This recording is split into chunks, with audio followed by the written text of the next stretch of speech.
പ്രിയപ്പെട്ടവരെ നമസ്കാരം. ഞാൻ പ്രസീദ് മണൽവട്ടം, എൻ്റെ നാട് മണൽവട്ടം എന്ന് പറയുന്ന ചാനലിൽ നിന്ന് എത്തി നിൽക്കുന്നത് ഗുരുദേവൻ്റെ പാതാര ബിംബങ്ങൾ കൊണ്ട് അനുഗ്രഹീതമായ വർക്കലയിലെ ശിവഗിരിയുടെ മണ്ണിലാണ്. പ്രിയപ്പെട്ടവരെ, 93ാമത് ശിവഗിരി തീർത്ഥാടനത്തിന് തുടക്കം കുറിച്ചിരിക്കുകയാണ്.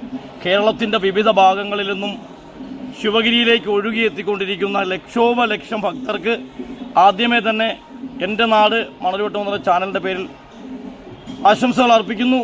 എല്ലാ പ്രിയപ്പെട്ട ലക്ഷോപലക്ഷം വരുന്ന ഗുരുദേവൻ്റെ അനുഗ്രഹങ്ങളും ആശീർവാദങ്ങളും ഏറ്റുവാങ്ങുന്നതിന് വേണ്ടി ശിവഗിരിയിലേക്ക് എത്തപ്പെട്ടുകൊണ്ടിരിക്കുന്ന ലക്ഷോപലക്ഷക്കണക്കിന് ശ്രീനാരായണീയരായ ഭക്തർക്ക് ഒരിക്കൽ കൂടി ആശംസകൾ അർപ്പിക്കുന്നു.